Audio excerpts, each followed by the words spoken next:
Biden, oh, half the place is empty. They had to hide all the empty seats. And while this is a great sign, it is the only thing that's really going to matter is what happens tomorrow, Election Day in America. So get to the polls or you will get the government more you drilling, deserve. It's Joe that simple. says. Here with Reaction, Fox News contributor Kellyanne Conway, former governor of Arkansas Mike Huckabee, and Fox News contributor Ari Fleischer. Kellyanne, we start with you. You're really good with numbers. So when we go back to 2016, if you take the 3 swing states that Donald Trump won, combined total votes 70,000. That's not a lot. If you look at 2020, maybe we can and catch you look at Donald Trump at his rally in Ohio. You're talking about 43,000 votes, Kellyanne.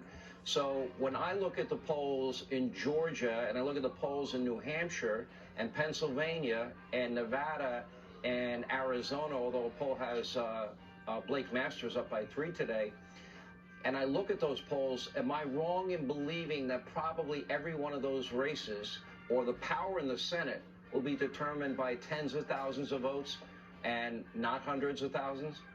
Yes, Sean, you're right. That's the way our elections have been going, There's and that's Trump's why these rally. are called swing states.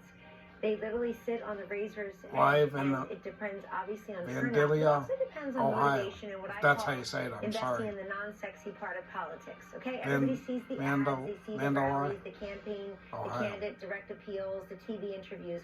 What they don't see is who's investing in data and digital. How many volunteers do you have? How many voter contacts have you made? I don't really know what the DNC is doing, but the RNC has done a great job on this, as have all the committees. They raised over $300 million and spent it.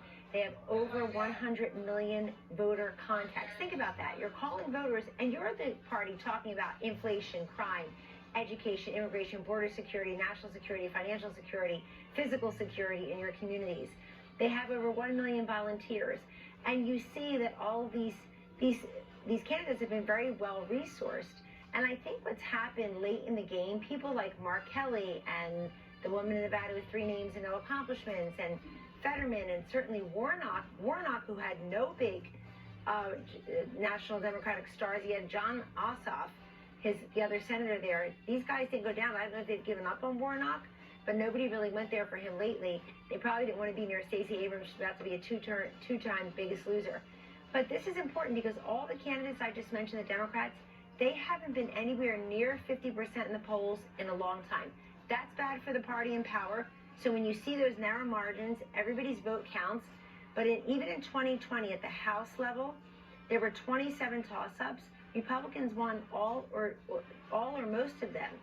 In 2018, there were a number of races, not about 17 races not called on election night in the House, Sean, because they were so close. Democrats ended up winning most of those. So if you didn't get out to vote yet, remember, day of voting is still a rich tradition in this country. You take the time to do things every single day. And independents, swing voters, if you're out there saying, I hate both parties, they're not different, the parties have never been more different. One is for energy independence and a sound economy and lower crime. One is simply not. One didn't even listen to you. Sean, in addition to asking people, are you better off? Here's the question in 2022. Which party saw you, heard you, listened to you, and responded to you? That's a big question, and it's clear that's the Republicans. Ari, you're looking at the big picture here. This is not your first rodeo. All of us have been down this road. All of the foundational issues are there for the Republicans to have a wave election. It doesn't happen, though, unless the people actually get out and vote. Well, I guess we're not going to catch his announcement. That is a success for them. Where do you see this going tomorrow? Maybe I'll catch it a little bit. If I do, I'll put it off. Republicans are going to take the Senate. I think that's that God simple. bless. Please You know, subscribe. the first race I See you ever worked tomorrow. on, Sean, was 1982. Ronald